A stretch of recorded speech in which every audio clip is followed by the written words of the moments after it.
Well, to be a hockey player, you have to be tough. But for Liberty women's hockey player Sarah Fowler, her toughness came not from what she faced on the ice, but from the loss of someone she loved. 12th grade, senior year. For most people, it's filled with fond memories of the good old days and that tingling excitement for what the future holds. For Sarah Fowler, it brings back one of the toughest memories in her life. She found out that year that her mom had stage 4 ovarian cancer. With doubts about attending Liberty University, her school of choice, it was her mom who encouraged her to follow her dream, even though it meant Sarah would be 850 miles away. My whole family supported me, and even my mom herself said, "Sarah, if you stayed here, I would not be happy. Like, you're not staying here. Get out of here. You know, go live your life and do what you were meant to do, and go to university, go to Liberty."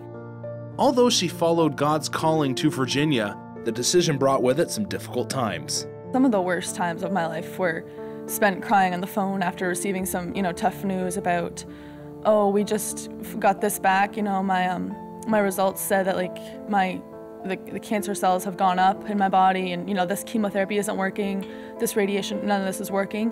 There was really nothing I could do, right? I couldn't do anything except just be there for comfort and just to be with my family, support them, but I just knew that I had to stay. Through the tough times, God gave Sarah a way to block out life's struggles. It came on the ice. Hockey was definitely an escape for me. It has been my whole life for everything. As soon as you step on the ice, it doesn't matter about anything else. You just play for yourself and ultimately for the Lord. While Sarah was using hockey as an escape, God was building her a support system for the most difficult time in her life.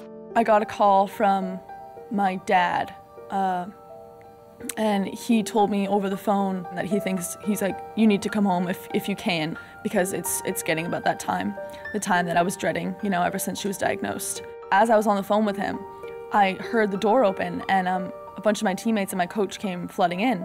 It would be here that God showed Sarah his love through her team. My coach actually helped me get home. He's the reason why I got to go home, was because I couldn't swing it financially, and he pulled through and helped me out.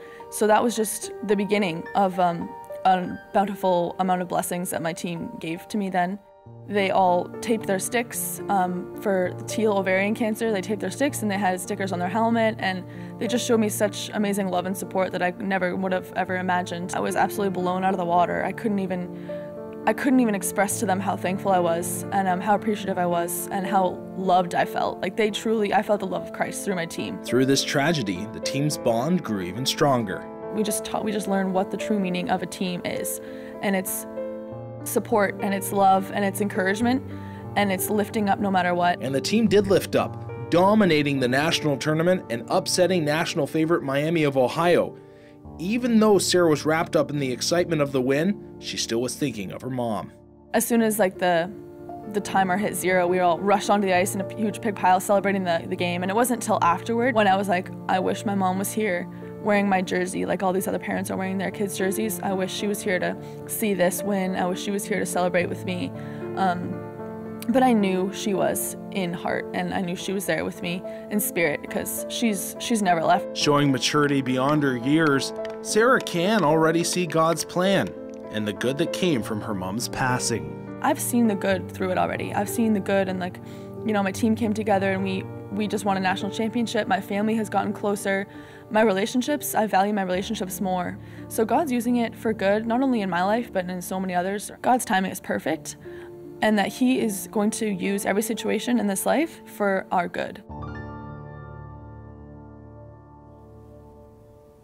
Great job on that piece, Rhett, and a great story from her and what she was able to overcome. But I know for you, this story had kind of a personal connection. Yeah, it did. I was about the same age as Sarah when I found out my mom had cancer, and, hockey was a big part of my life as well. And just, kind of talking to Sarah and hearing her thoughts and emotions, I went through very similar ones along the journey. And, she says there, kind of when you step on the ice, everything goes away. And it's kind of interesting in sports how God gives you a place where it's a relief. And it sounds horrible to say that, but you need that at times. And, like you said, I felt a connection to her. And great to see the team rally around her and come alongside her as well during such a difficult time, and really show Christ to her through that situation. Yeah, it was just amazing.